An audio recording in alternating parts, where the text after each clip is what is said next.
একজন ড্রাইভার সরকারি হোক আর পেশায় ড্রাইভার, চাকরি করেন কিশোরগঞ্জ জজ কোর্টে। আর এই চাকরির পাওয়ারে হয়ে উঠেছেন এলাকার ডন।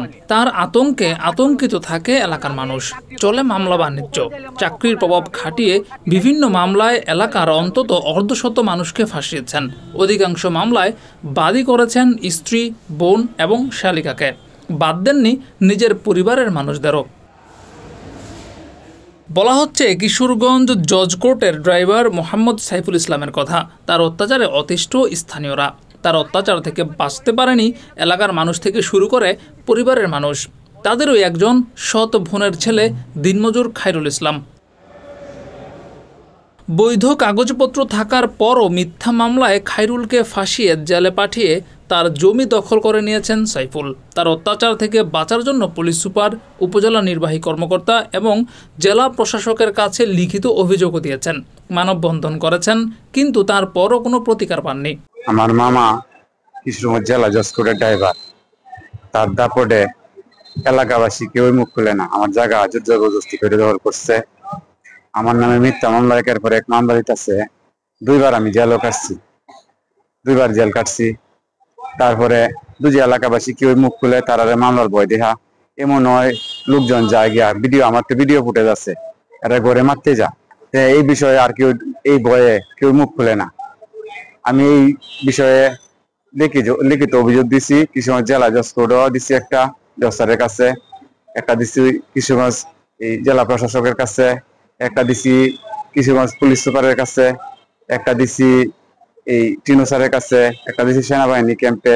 বিভিন্ন জায়গায় আমি বিচার চাইতেছি। আমি ন্যায় বিচার চাওয়ার জন্য হতেছি, ন্যায় বিচার পাই। একটি মামলা শেষ না হতেই আরেকটি মামলা। আদালতের বারান্দায় ঘুরতে হচ্ছে দিনের পর দিন। এমন অত্যাচার থেকে বাঁচতে চান সাইফুলের সৎ বোন স্বামীহারা সালেহা। আমার সৎ ভাই সাইফুল, সে আমার প্রত্যেক সম্পদ, এই সম্পদটা সে আমার কাছে জোর করে নিয়ে যেতে চায়। তারপরে আমার ছেলেকে মামলা দিছে, মামলার মধ্যে ফেলাইয়া আমার মেয়ের জামাইরে দিছে, ছেলেরে দিছে, জেলও নিছে, জেলও নিয়ে তারপরে গুন্ডা ফান্ডা নিয়ে জায়গা আমার দখল করিয়েছে। শুধু তারাই নয়, সাইফুলের বিরুদ্ধে কথা বলায় সর্বশেষ 2 সেপ্টেম্বরও করা হয়েছে আরেকটি মামলা। এই মামলার আসামি করা হয়েছে সৎ ভাগ্নে খায়রুল ইসলাম, খায়রুলের মামাতো ভাই শহীদুল ইসলাম, শহীদুলের স্ত্রী আকলিমা আক্তারকে। ও জজ কোর্টে চাকরি করে বিদায় আমার আব্বা, চাচা এবং দরবারি যারা ছিল, আমার ফুফা, আরো অনেকে দরবারি ছিল, ওই দরবারিদেরকে তারা অযথা মিথ্যা মামলা দিয়া অনেক দিন পর্যন্ত হয়রানি করা হয়েছে। বুড়া ব্যক্তিদেরকে নিয়ে ঘরে থাকতে পারে নাই, পুলিশে অনেক জ্বালা যন্ত্রণা করছে। এখন থেকে এই পর্যন্ত মানুষকে অনেক ধরনের কেস মহদ্দমা দেয়, মানুষকে এইভাবে তারা বাড়ি থেকে দূরে সরিয়ে রাখে, অনেক নির্যাতন করতেছে। জজ কোর্টে চাকরি করে জজ কোর্টের ভয় দেখাইয়া তাদের হাতে পুলিশ প্রশাসন ক্ষমতায় আছে।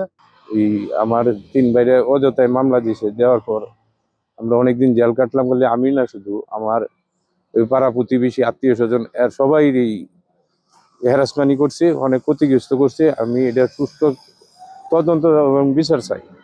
আমার কাছে তো মনে হয় এটা আমরা বিগত 10-15 বছর ধরে আমরা বুঝতেছি, এর সাথে চলতেছি, দেখতেছি, আর অত্যাচারের মধ্যে রাখছে আর মামু। আর উচিত জায়গা মনে হয় এর নামে কারিজ টারিজ সবকিছু মাঠ রেকর্ড সবকিছু এর নামে আইছে, অনলাইন কারিজ করে আইছে। এই সাইবুল মামা দেওয়ালে নিছে গা। জজ কোর্টে চাকরির জন্য প্রভাব দেখায় কি করে, খায়রুল তো অসহায়, তাই তার জায়গা দখল করে নিয়ে গেছে। তাই বলে আমি সাক্ষী দিছিলাম, তার জন্য আমার তার ভাই বোন মা সবাই মিললে আমার মারতে গেছে, হুমকি দেওয়া হয়েছে, যদি সাক্ষী দেই তাহলে আমার মারধর করবো। সাইফুলের আমলনামা এখানেই শেষ নয়। তার ছোট ভাই সিরাজুল ইসলাম প্রবাস থেকে ফেরার পর সম্পদের ভাগ দাবি করলে তার বিরুদ্ধে মামলা করা হয়। গত প্রায় 4 বছরে 9টি মামলার আসামি হয়েছেন তিনি। এখন নাকি আমি আলোচনা করতেছি আমার ভাগ বন্টন কি করবেন, ধন সম্পদ যেটুকুই আছে বাবার এটুকু আমার বুঝাই দেন। এরপর থেকে আমার উপর একের পর এক মামলা শুরু হয়ে গেছে, যার ফলে এখন আমার এমনই পরিবেশ করতে, মার কাছ থেকে 1 একর 50% জায়গা লিখে দিয়ে গেছে উনি আগেই। আর আমার যেটুক পাইছি এটুক হক, যেটুক পাওয়ার এটুক পাই নাই। কোনো রকম আমার একটা ঠিকানাতে রাখছে, যেটা মনে করি বাসায় প্রকাশ করতে পারি না, যে বাইয়ের বাই হয়ে কেন এমন করে। তবে নিজের উপর আনিত সকল অভিযোগ অস্বীকার করেছেন সাইফুল ইসলাম। তবে তার স্ত্রী বা বোন কখন কার বিরুদ্ধে মামলা করেছে এই বিষয়ে কিছুই জানেন না বলেই দাবি তার। একজন ড্রাইভার সরকারি হোক আর বেসরকারি হোক, একজন ড্রাইভার সার্বক্ষণিক কিন্তু কর্মব্যস্ত থাকে। আমি যদি সময় পাই তাইলে একটু বাড়ি যে আমার বুড়া মা আছে একটু খাবার নিয়ে, বাট অন্য কিছু না। এখন আমি এই চাকরি করার সুবাদে আমি কখন যাইলে আমার কখন নাইলে আমার এই মর্মে কোনো চাকরি নাই, এই কথাটা টোটালি মিথ্যা এবং বিতই। আমার ওই কয়টা বাবা দিয়ে এটা তো আমি বলতে পারবো না। তো শোনেন আমি তো বলতে পারবো না, কারণ ওরা যদি বলে আমার ওই 50টা মামলার মালিক ওরা এই ঠিক স্পেসিফিক দেওয়া আপনার কাছে যে আমার ওয়াইফের মামলা, তাইলে আমি বলতে পারবো যে না এটা মামলা না। এখন 60টা কাগজের নামে দিল, দলিল বাতিল একটা মামলা করছে, আমার ওয়াইফের দলিল সম্পত্তি মালিক, তো আমার ওয়াইফ চাঁদাবাজি, আমার ওয়াইফের জায়গার মধ্যে চাঁদাবাজি করছে, আমার ওই 3 জায়গা 9 শতাংশ টাকা সাপ পাওয়া লিখেছে, ওই জায়গার মধ্যে চাঁদাবাজি করছে। আমার আমনের জায়গার মধ্যে 2 জায়গায় চাঁদাবাজি করে বাজিটা কি হবে না?